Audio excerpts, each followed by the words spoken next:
5. Sorry about being a little bit late. Please take your seat.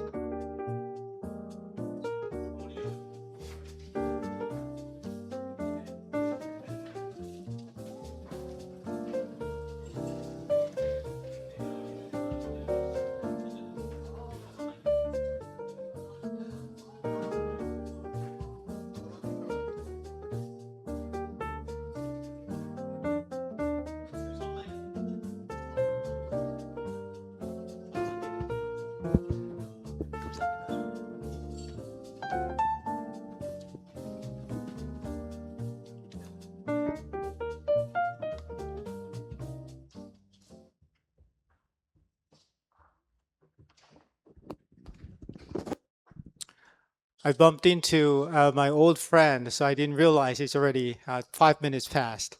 So let's begin. This is as everybody know, a blackout session, which means there's no concurrent session running. I guess a lot of people attending this conference is here. So thank you very much for attending. This session is organized by the committee organizing conference organizing committee. The conference organizing committee gathered editors from top PA journals to discuss their editorial visions and processes and a lot of things. I understand those issues were already covered in the previous session. So we will spend our time for about an hour to discuss a current and future agenda that we faced as a PA scholars. The committee actually asked us to talk on 3 things, which is first, trends you see as most important right now. And second, where you think the field is headed next, which is the new frontier. And third, one piece of practical advice for scholars, particularly junior scholars. So here's how we proceed. We will speak, each of us will speak briefly about what we think on these 3 issues. And then we will do a roundtable discussion on the issues raised from the first round dialogue. And then we will open our discussion to everybody on the floor. So I strongly encourage you to join the conversation because this is not a lecture, this is a dialogue. With that in mind, let me briefly introduce our panel. Let me introduce myself first. My name is Jun Koo. I'm the chief editor for International Review of Public Administration. Our journal is published by Taylor and Francis on behalf of the Korean Association for Public Administration. We've been publishing papers on international and comparative research in public administration and policy since 1969. Next to me, Professor Kao Bu-song. And why don't you briefly introduce yourself? And then we'll go around. Hi, nice to see you. My name is Kao Bu-song. I'm a professor of political science, public policy, and statistics and analytics at the University of Arkansas in the United States. I've been involved in PSJ editorial team since 2019. It's been about 2-3 years working as editor-in-chief for PSJ. Nice to see you. Okay. Hi, everyone. Maybe some of you saw me in the previous session. So my name is Bert George. I am a full professor at the Department of Public and International Affairs at the City University of Hong Kong. I am co-editor-in-chief of Public Management Review, and somehow I also managed to be associate dean at my college. But yeah, for now I'm managing. Nice to see you all.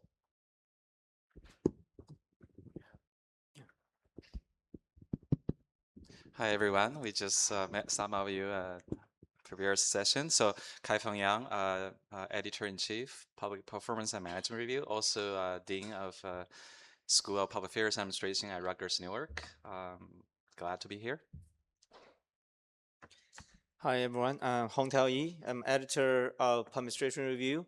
I'm professor at Florida State University Askew School of Administration Policy. Great to see you all again. Thank you very much for your brief introduction. Let's jump on to the questions that I raised a couple minutes ago. Who would like to go first? Would you like to start from there to this way? Okay. Well, if you prepared any slide, you're Okay. welcome to use it. But if not, feel free to Yeah. use your time. So I in didn't any way. prepare. So I That- think that's okay. we have 5 minutes, right? Okay. Yeah, we have 5 minutes, but you can spend 5 or 6 minutes. I have to be honest, the alcohol from yesterday is starting to kick in. So if I start mumbling, just interrupt me, okay? So we got 3 questions. I'll try to kind of blend them together because, right, we only have 5 minutes. So in terms of important trends that we're seeing, one thing that I am really worried about is basically the consequences of AI for data collection. So I've done survey experiments. I was among the first in PA to do survey experiments. We're no longer the first, right? Everyone does that. And there has been recent evidence showing that especially citizen-based survey experiments are increasingly being manipulated, right? So that means either they're being submitted by a large language model, and they're doing it in a way where you cannot really identify it as a researcher. In Hong Kong, there's a different problem. Who is filling in survey experiments in Hong Kong? Taxi drivers. As they're driving, they have 5 phones, and they're filling in our surveys while they're driving. So that creates issues of representativeness. So I think that one major trend we're going to see, especially in the next couple of years, is that we are going to focus a lot more on working with samples that we know. So collecting data from people that we know, public managers, politicians, community helpers, street-level bureaucrats, can range quite far. So I think that that would be the first trend that will be obvious. I'm going to make a very harsh statement there. I think it's very likely in the next couple of years we will be seeing a lot less survey experiments. And editors will be increasingly criticizing them. So that's something to keep in mind if you're building your work around survey experimental methods. Tied to that trend, I want to emphasize one thing, and this is shameless promotion of my own lab. So one frontier that we are seeing at CityU and beyond that, and I should really mention Richard Walker here, who is doing this together with me, is something that we're calling very originally neuro-public administration. So we are trying to bring neuroscience into the field of public administration. This is something that we've been working on for 4 years. And in part, it's a response to the issue I mentioned about data. So we're actually going back to looking at you and you and you, not as an anonymous dot in a file, but as human beings, as cases. And NeuroPA is kind of bringing that view from neuroscience into the study of public administration. So I hope this will become a new frontier. No promises yet, right? We are starting to publish about it. There are lots of PA schools which are opening labs. Very few yet in Korea, right? Just so you know, but many in China, many in Europe, some in the US. So this is a movement that's gaining some traction. So I think this NeuroPA, bringing in a new view, more objective data, biological data, could be a frontier that may help advance our fields. And then maybe the final question, one practical piece of advice for early career scholars. Oh, this is a good one. I'm 38 years old, so I don't know if am I still early career as 38 years old? You're still young. So this is advice for myself as well, right? If I can give you one advice, it would probably be to be stubborn. To not agree with your supervisor all the time. To see conflict. Whoa, what is he saying? So when I moved, my first job as an assistant professor was in the Netherlands. I'm from Belgium. I did my PhD there. I moved to the Netherlands, became an assistant professor. And my very first day, 2 eminent professors came to my office. They told me, oh, you're this new guy. Yeah. Are you focused on strategic planning? Yeah. It doesn't work. And they left. Broke my heart. But I was stubborn. I said, no, this is something that happens in practice. This is something that matters in the real world. So I stuck to it. And now, 10 years later, that is my most cited, most impactful work. So sometimes as a scientist, you have to be stubborn. Thank you.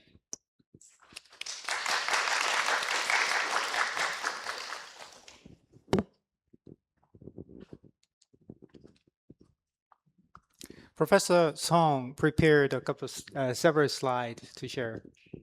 Yeah, I have a couple of slides that I use all the time, but I think that we have a particular sort of questions that we need to think about. So I'm going to skim through some of those relevant slides, not all, and because I have 5 minutes, and I think it's relevant to sort of intellectual identity of the journal that I'm editing, which is PSJ, right? So the PSJ is not necessarily a public administration journal. It's probably the policy journal. That might be better way to think about it, right? So I talked about PSA a little bit, and within that context, we can think about the sort of questions that we need to think about, right?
It doesn't move.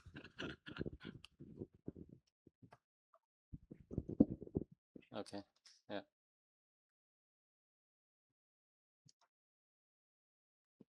Okay, I'm going to talk about PSA a little quick.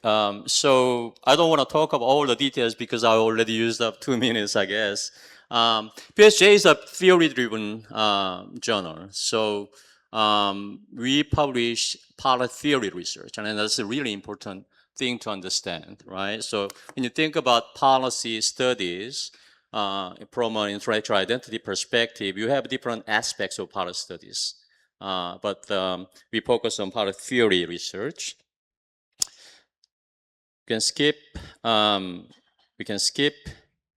So this is another sort of citation network that analysis that you can think about how you can conceive PSJ's intellectual identity. And you see a lot of political science journals, you see PA journals, you see policy journals, of course, and also you see method of the policy process, the Chris Weibel edited book, and also theories of the policy process. That's another book. So this is relevant to policy theory research, right? So that's that. One thing that we're seeing more recently is that increasing proportion of the articles were product of international collaboration. So somewhere around 27, 28% more recently, PSA articles are the product of international collaboration. So that's another thing that you need to think about. We care about gender representation, right? So the female authorship, so somewhere around 40, 42%. So that's another thing that we can think about. And then probably this is something relevant to the sort of answers to the questions that we talked about. So I analyzed about 10 past year PhD articles, and these are the sort of top keywords that you can find in topic analysis. The politics policy, and then there are a couple well-known policy theories such as ACF and MPF, and then substantively climate change and things like that, right?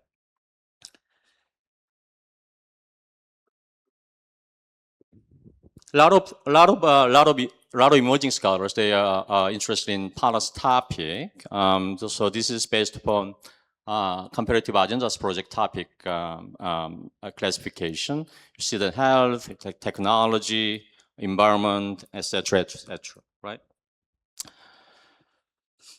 And then this is one of the things that I just talked about, but it's interesting to see, we have this policy process, and a lot of PhD articles tend to focus on problem definition or agenda setting, and then policy formulation, rather than implementation and evaluation. So if you have a good research on implementation, probably you want to send those things to PAR and JPAR.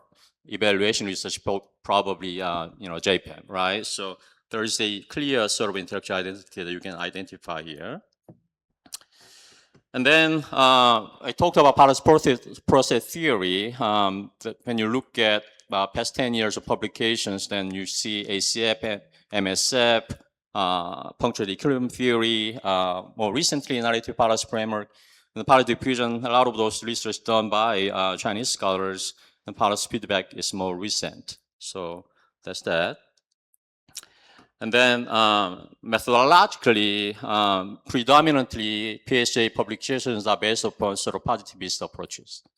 So that's pretty obvious when you look at the past 10 year of publication.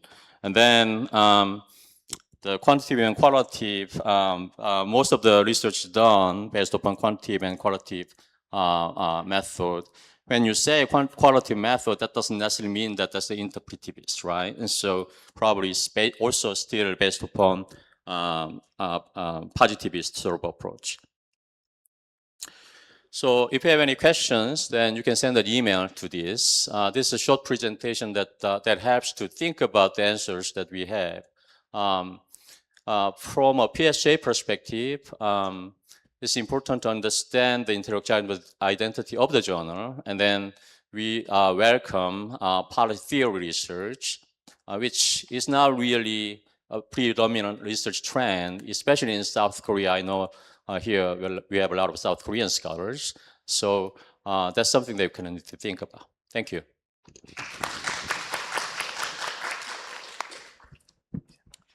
Okay. About the trend I see as most important right now, I would like to mention two things. First is the proliferation of a more rigorous and scientific method, such as DID, RDD, IV. A lot of you are familiar with, even experimental design. I really think it has methodologically pushed the envelope in our field, and it actually helped us, our research, more rigorous and more scientific, particularly from the perspective of causal inference. But at the same time, I think it has some trade-off as well, because I've seen some research has a methodologically very clean, but at the same time, it only has a very minor substantive contribution and very thin contribution. So basically, these research are it's like a method outruns a theory. But I believe as a scholar, we have to think about what do we learn more about the public administration that we didn't know, that we didn't already know. Not just how our standard errors correlated correctly. That's the first one. And second one that I would like to mention, I think this is probably a little more important from my perspective. Bert already mentioned about it, but we've seen increasing use of AI. It's almost like an integration of AI in the research process. A lot of researchers use AI in the gamut of research process, from literature reviews, hypothesis formulation, data analysis, interpretation, and even manuscript writing. What is yours exactly?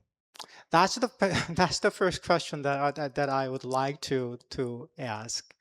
And this actually can help to produce a better research, a better manuscript to a certain degree. But at the same time, it also creates a lot of problems from the journal perspective.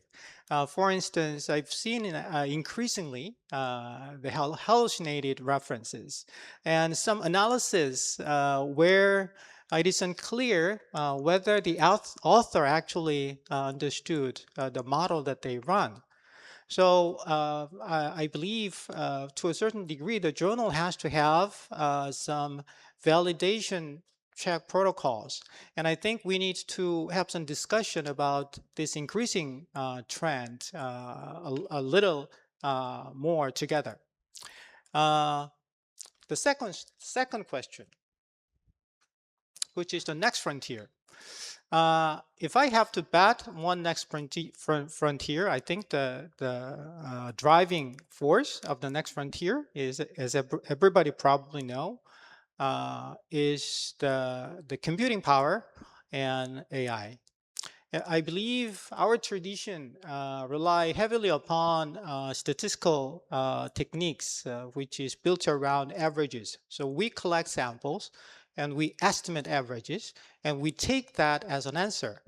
But that's acceptable and appropriate only when we have limited resources and limited data. But as everybody knows, as we have more and more computing powers and unlimited data, almost unlimited data, we can access the universe of data, which doesn't really require sample-based analysis. It's actually opening up a new methodological revolution from my perspective that can actually reflect the complexity that our real society faces. To me, that's the real frontier. Third question, which is the advice for the junior scholars.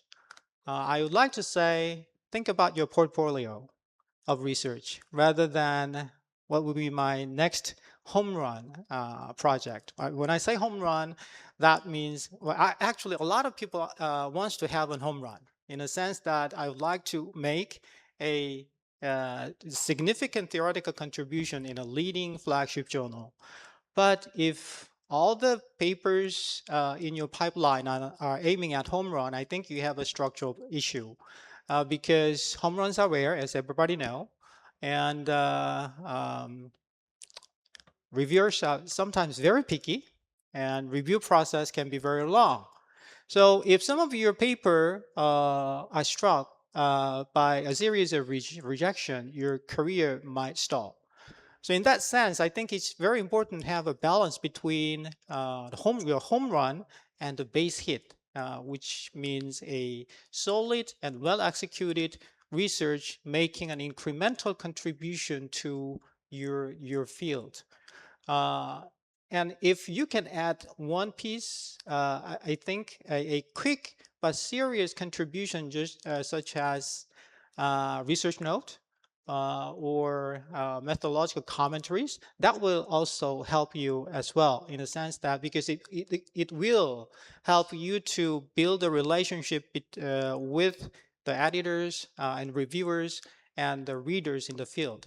That can help you keep visible, and also that can help you to survive in the field. That's it. Thank you.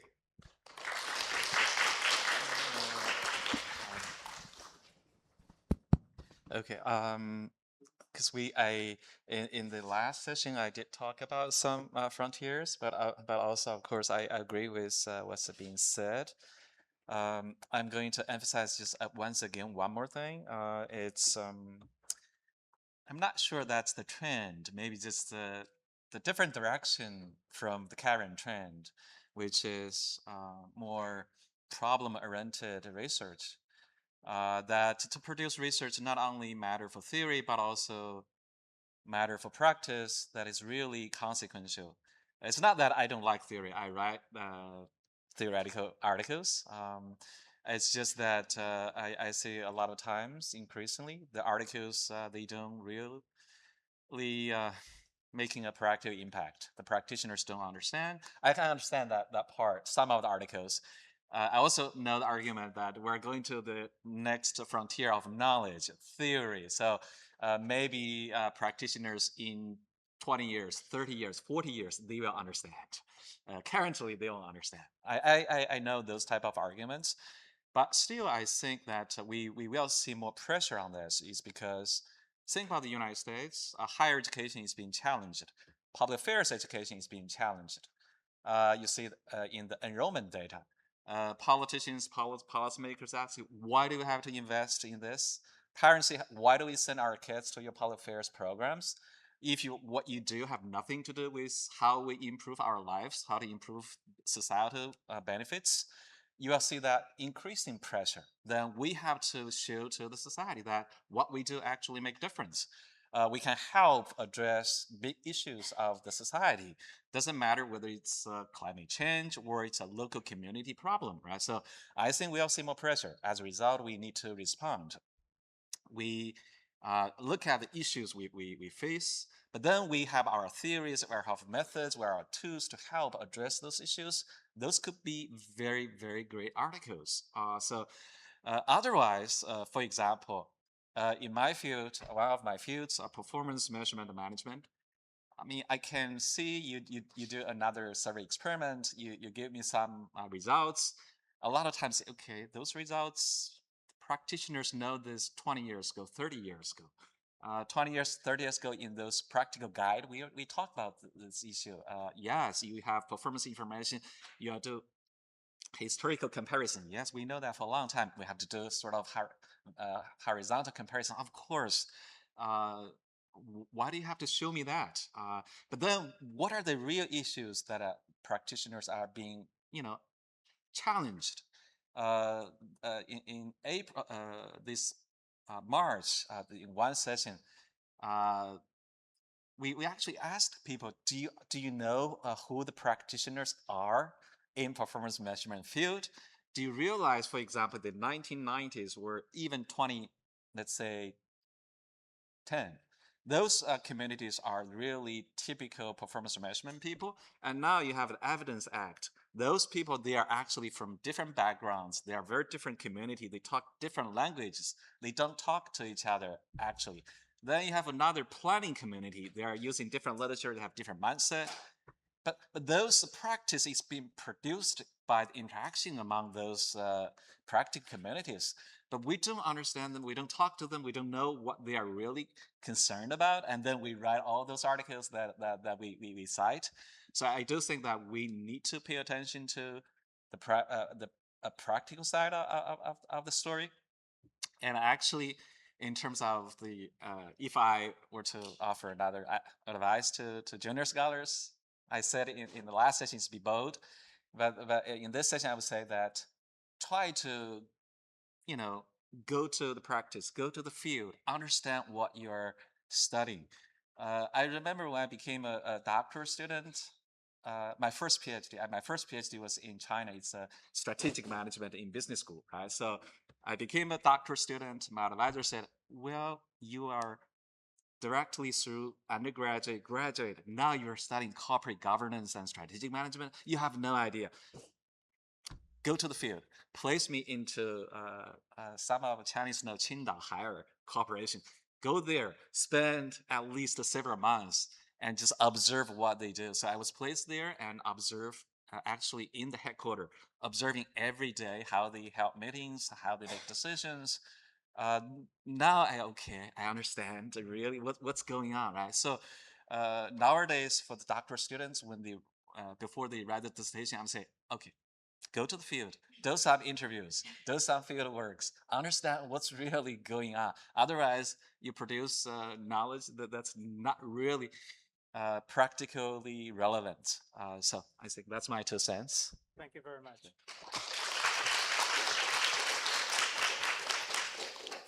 I'd like to add a few points. Just now I've shared some of the trends with PAR. We do have a few topics that we receive a lot of submissions recently. Not AI as a tool, AI as a phenomena. People study this, but traditionally the e-government trend movement had typically it was published in the GIQ, Government Information Quarterly. Some were published in PAR or JPAR, but very rarely.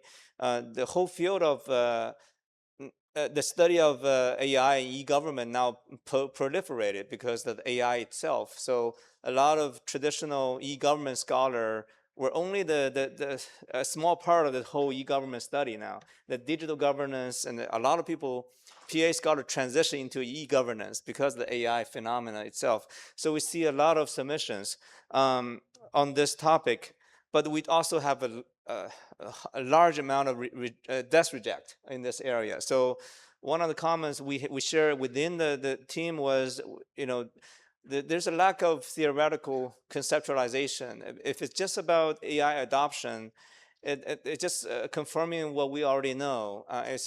So if you want to study this area, make sure you do come up with a stronger theoretical perspective. And it's simply studying a new phenomena, link it to governance. It's not sufficient for the purpose of PAR publication.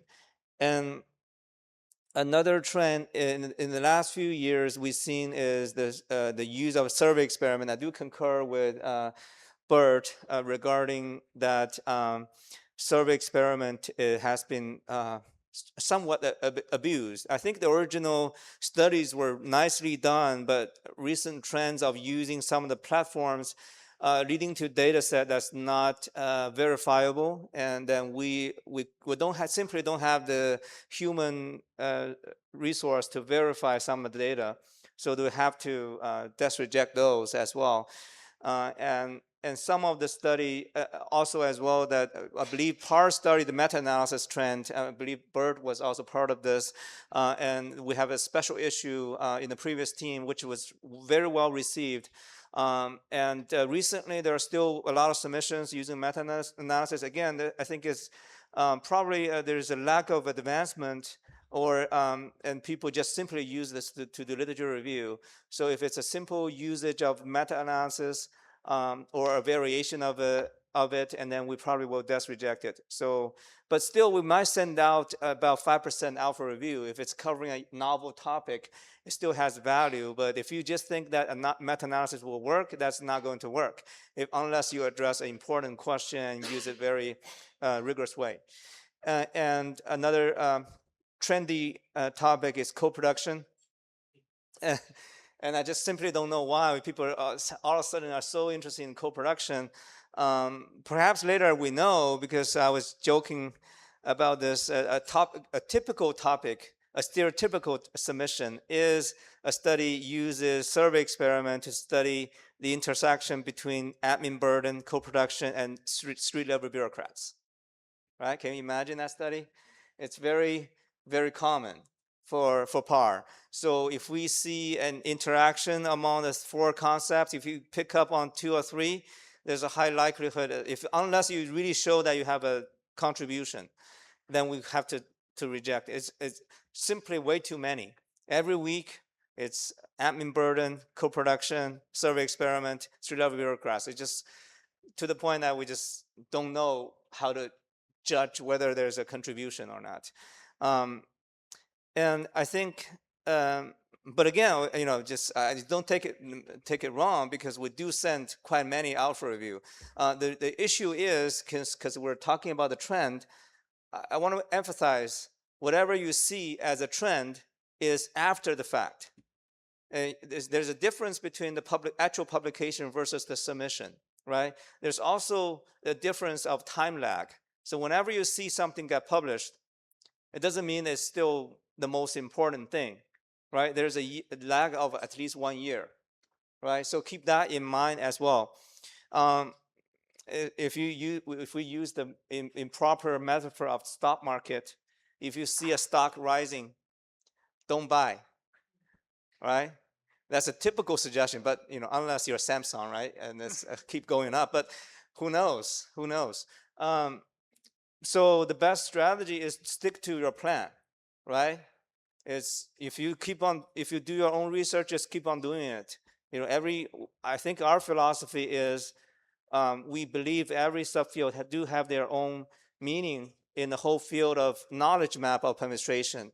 If you couldn't get published now, doesn't mean that it will not be published. You have to stick to your plan, your interest.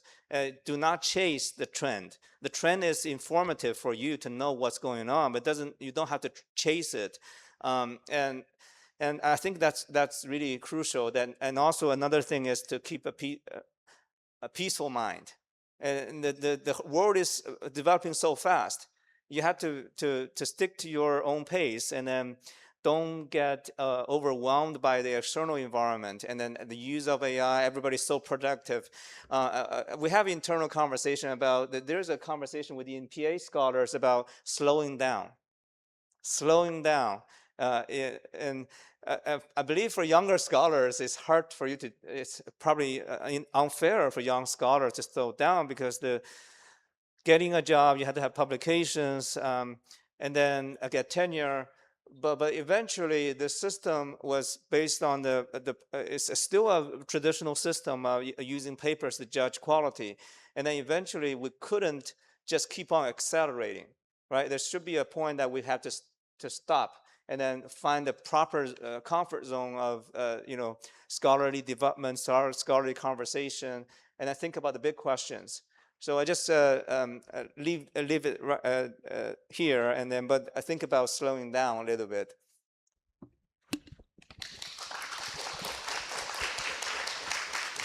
Thank you very much. Professor Lee mentioned about it, and I probably many of you heard about the trend from the previous session, but I also see some. This is pretty much the trend for all the journals. Since the introduction of AI, we've been receiving a lot more papers in pretty much every single journal. So the desk rejection rate is really high, and you have to pay some particular attention of how you use an AI. So from that perspective, since three of us actually raised an issue of AI in the roundtable discussion, because we have some limited time, I would like to spend a little bit of time on AI issue. This is particularly designed for the junior scholars. If we can give a better guideline for them to use an AI, I think that will be helpful. If you have some advice and suggestions how to use an AI when preparing a manuscript and how we see them when we do the initial screening, I think that might be helpful. Anybody wants to start? Bert? Yeah. We had this discussion in the previous session. Oh, really? Yeah. I'm sorry. Yeah, I mean, AI is always a hot topic. I mean, Hong Tao and I was in APAM roundtable too, and probably spent about 30 minutes talk about AI stuff. But I think that in anybody who knows that AI is a great tool for your research. However, it comes with cost and risks, right? So ethical use of AI, that's the most important thing. So there are some technical solutions. Our submission system has AI detection tool built in, even though there are a lot of false alarm. So that's a technical solution from our end. But at the same time, you have an internal policy and guidelines that are very explicit, which part of the things that you can use for AI, which part you should not use, right? But at the end of the day, this author's own judgment, an ethical judgment, that you feel like, well, this is not a good way of using AI, then you should not use it. The consequences is going to be big. And I think the Hong Tao emphasized a lot at APEN meeting. I mean, it can be the loss of a job and reputation. Once you lose your reputation, really hard to build up, right? So that's all right. Yeah. If I'm allowed, I may want to just switch a little bit, not specifically say something about AI, because I was triggered by what my esteemed colleagues were saying about trends. And one thing that I often try to tell my PhD students, and actually something that my mentor John Bryson told me, was the importance of focusing on topics that will endure. So a lot of people are now focusing on AI governance, co-production, and it's instrumental. Why do you focus on that? Because you think it will get you published. Let me give you guys the examples of COVID. You remember COVID? That was fun, right? We had all these special issues of journals. And many scholars, all of a sudden, also in PA, became COVID scholars. They were churning out COVID papers, right? At PAR at the time, we actually also had a COVID special issue, right? So I'm to blame here as well. But what happened now, the past 1 or 2 years, So people who were focusing strongly on COVID, they saw this: a sharp rise in citation and a sudden drop in citation, because it doesn't endure.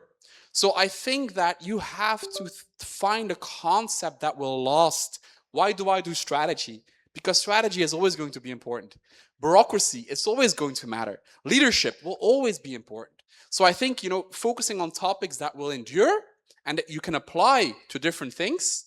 I can write a paper about strategy for AI. I can write a paper about co-production during strategic planning, right? But I have a topic that endures, that's hopefully built to last. And I think that's important. And that ties in with another note, the importance of conceptual innovation. The PA scholars that really, made it, became famous, and not just in PA, but in other fields, they provided conceptual innovation. That's our superpower. We don't design a product. We don't design we don't build a house. We innovate through our concepts. And focusing on conceptual innovation, I think, is a very big thing for building a sustainable and successful career as a PA scholar. Thank you. I hope you don't mind. No, it's okay. Okay, Professor Yang and Professor Lee, would you like to add something? Something else? AI. No? Okay. No Uh, AI? Because I did give some comments about AI last session, but if I were to add another comment, is that maybe not abuse or misuse of AI, but really how do we look at the issues in AI governance? How do we study that? I just gave one example that there was an AI symposium at Rutgers. All the deans had, at the stage, answering to the faculty and students about how each school will respond to AI. Right? And I realized there's a difference, law school and business school, and there's also criminal justice. They approach this in different ways. I thought, as a public affairs school dean, how do we respond to this differently? Then I realized, for example, when we talk about how students are using AI, how they can use AI to cheat, right? So I said, the law school dean was saying, we need to get the law passed. I said, really? That's a law issue? B school said, well, that's not, it's a different type of answer. And criminal justice, arts and science, I was saying, well, maybe that in administration, in management, we do have some theories about this. And what are the theories we can use to help answer this question? How do we design strategies for the instructors to use? Then I thought about the anti-corruption research. I thought about the accountability research. There are different types of mechanisms. I thought, well, maybe there's something we can do to help the practitioners, right, to study this, maybe. So we don't complain about students or faculty members' misuse of the AI, but we come up with practical solutions with the theories and tools we have. So that's also the same answer in terms of sort of misuse of AI. Maybe we can do something about the editorial practice to some experimental study. I don't know, right? But even for those societal challenges in AI, maybe we need to think about that way, how we can address those type of issues. If we were like other disciplines, other people just worrying about this, I think that's not about us. That's not about punctuation. That's action-oriented discipline that we need to come up with something.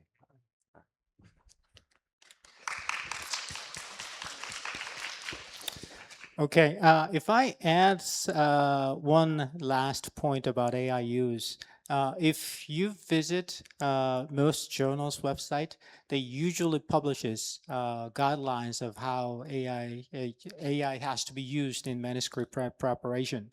And one of the most important principle of all those guidelines, I believe, is that transparent disclosure of AI. If you used an AI, then you have to disclose where you used AI, in what way, with what kind of AI, with what versions, etc. All those things has to be disclosed. And as long as you disclose those informations, I believe you pass the first screening process. What we see and what we think is important is the transparency and honesty. We're not saying that you should not use AI in your research. you can use your AI in a productive way, which can allow you to be a better researcher. Particularly for if you're a non-native speaker, I think it can be a great tool to produce a better manuscript. But if you do so, you have to be transparent. All right. I guess that's enough for AI. I didn't realize there was enough discussion about AI in the previous session. Additional issue that I briefly raise, that I would like to briefly raise, is the tension between the theory and practice. I made a statement about the theory part, emphasizing the importance of the theory. And Professor Yang raised a point more about the practice, practical use and practical meanings, etc. Good thing, I guess the textbook statement is that you have to be balanced. You have to be balanced between the theory and practice. That's particularly the case for the public administration scholars. But other than those textbook statement or textbook cases, would you like to add some of your thought in between the tensions between the theory and practice? Yeah. So tension. I think you're right. I mean, the balancing theory and practice is one of the most important thing, right? It's an art. Now, I don't see theory as theory per se. Theory, and you saw those trend analysis of PHS articles, right? So it's a theory-oriented journal. But when you think about methodology, right, it's all based upon empirics. So you establish theory and refine the method theory based upon empirical evidences. That empirical evidence doesn't come from some vacuum. It's based upon our observation, which is relevant to the practices, right? So I think that there's a sort of a linking point there, right? So don't conceive theory as something abstract over there, right? It's the accumulation of knowledge based upon very thorough empirical analysis, which is related to practices. So I think that's the best way to think about it. That's my point. Yeah, I mean, I sometimes get annoyed, when people say, "Oh, theory and practice," and it's a dichotomy, and you can't do both. That's nonsense, right? I mean, when you think about public administration as a field, what are we doing? We are making grand theories practical. That's what we do. Memo, I don't think there's actual public administration theory. I don't think there's a grand public administration theory. I think we are mid-ranging grand theories from sociology, psychology, econ, and other fields, and we're contextualizing them, and we're building this mid-range theoretical framework to help understand how something happens in the real world. So I really don't see the difference. What I do see as an issue is, and this is my message to all of you, imposter syndrome. I think PA scholars have a big issue with imposter syndrome. I think often we don't want to speak up when we talk with practitioners. We don't want to give advice. Because we think this is obvious, people know it, And I was like that, right? In the start of my career, my first assignment I did with the OECD, I had to go to Abu Dhabi and give advice to the ministerial team for education. And I was sitting there and I was thinking, oh my God, why am I sitting here? What do I know? And then you give a small point of advice and people are like, this makes sense, and you build confidence. So I speak to the point that Kai-Feng was also making. You can write very theoretical, conceptual, innovate in that sense, but the way to also have practical impact is through dissemination. You have to put yourself out there. You have to talk with practitioners. You have to write blogs. You have to find ways to engage with practice. I mean, LinkedIn is a fantastic way to do that, for instance. And yes, some people will say this is obvious. And yes, some people may disagree. But I think that we as PA scholars are not trained enough in that dissemination aspect. And I think that's why people often say theory and practice, they're kind of opposing each other. I think that's mostly because we don't dare to translate our theoretical insights to a practitioner audience.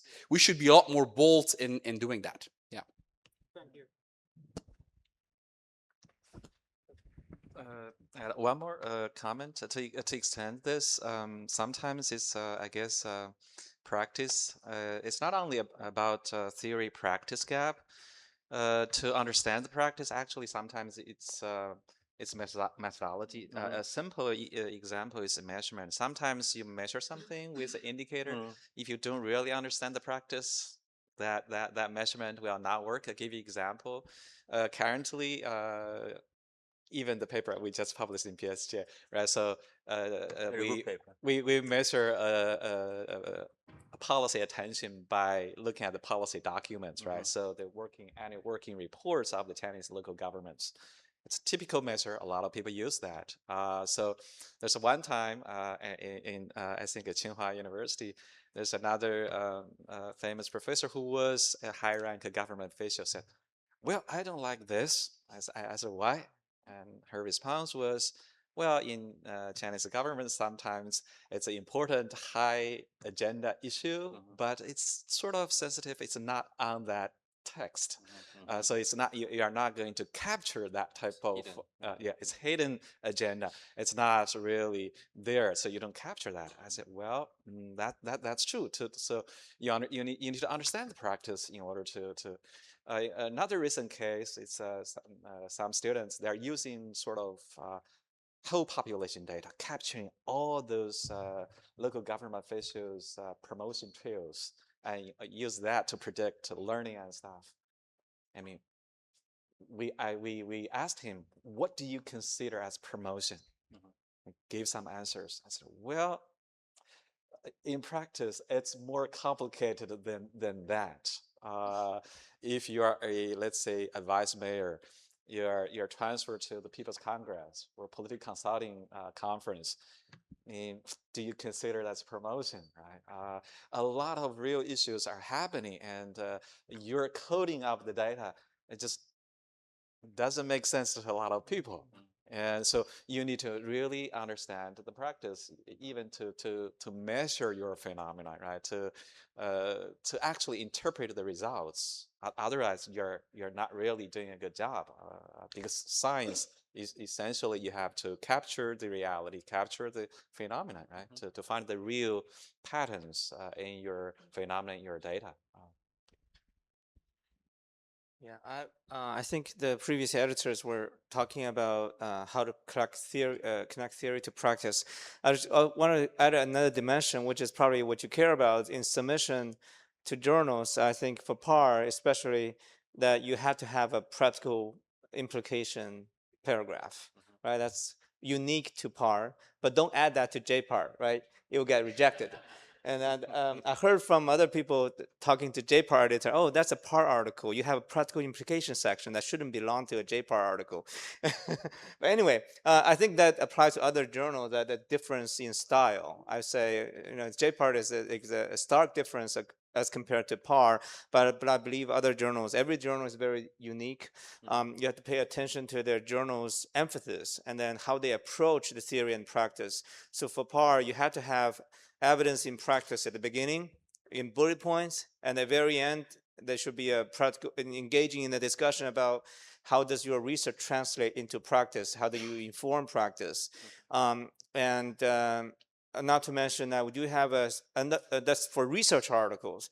Our practically speaking articles specifically ask that you have one practitioner and one author to engage, and also we don't have an abstract. We ask people to provide a executive summary instead of abstract. It was a very different kind of style in writing. So the reason was we'll try to make sure that it's easily accessible to practitioners for that type of article. Even though what we're doing, it's really not helping us in terms of impact factor, but it's impact factor just one part of the story that we care about, but we do want to make sure we're doing this in sacrificing a little bit of our impact factor to reach that audience. And to make and because those articles are probably not going to generate much citation, so we know it at the beginning of when we do this. So we're not doing this for impact factor, just purely for the purpose of promoting the connection between theory and practice. Thank you. I guess Professor Yi just spilled the bean about what to be included and what not to be included in PAR and JPAR. Thank you very much. All right. We are running out of time, but I just got a note that we can spend a couple more time for this session because we started a little bit late. So I would like to open the discussion to the floor.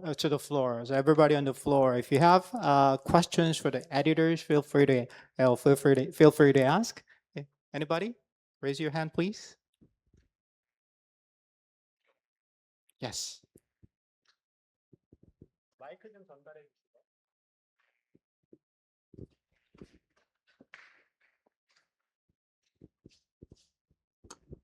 Hi, my name is. Thank you for your roundtable and all the discussions. Hi, my name is Yoon Suk Kim. I'm a postdoctoral researcher at KDI School of Public Policy and Management, and actually, I got my PhD in political science from University of Minnesota last year. Yeah, right. So my question is about the researcher portfolio and researcher identity. So my research interest is environmental politics and climate change mostly, but my research questions or my interest is not confined to political science, but rather goes beyond the boundary and go to policy studies or public administration. So I find myself a little bit lost. So could you give any advice about how to define myself as some kind of a researcher, as an early careers researcher? Thank you. I can probably answer, and then you do want to go first? Go ahead. Okay. Probably I might be the best person to answer the question for you because I study environmental policy and I'm also active at the American Political Science Association along with Gobu. Section president. Yeah, I'm a section president of public policy section at American Political Science Association. Also was a board member of Science, Technology, Environmental Politics. So, and also I was involved in APAM for the environmental section. So, and also a public administration scholar. So many identities. But anyway, the question for you is to pick a community. So I think if you go to APSA, if you're a political scientist studying public environmental policy, the best community might be either APSA. They have a science, technology, environmental politics, a pure political science, study environmental politics. So that's a community there. If you are really applied policy analysis, APAM has a natural resource environmental policy section that you can do that. Also, ASPA has their own natural resource environmental administration. So you want to define yourself as an environmental administration scholar.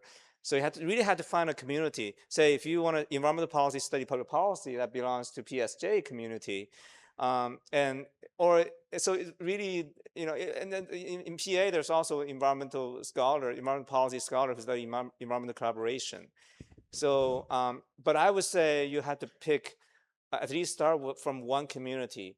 Go to their conference, talk to them, know those scholars as part of the community, and then define then think about which part of the community you want to become part of, and then after you get tenure, you can sort of branch out to different communities, but don't attend too many conferences, especially in the first few years, and because you have to. Maybe the first year explore it a little bit in different conferences, but later you have to stick to one, and for a few years, and then to try to build your reputation, try to become part of the community, and then once you establish, then you can branch out to expand your reputation. That would be my approach if I were you. But I believe that Dr. Song may have additional suggestions. Probably run out of time, right? Yes, I got another note that we have to wrap up our session. I wish we have a little more time, but time's up. And thank you all for being here. And this was a great session. And thank you very much for our channel. Let's give a round of applause. Thank you very much.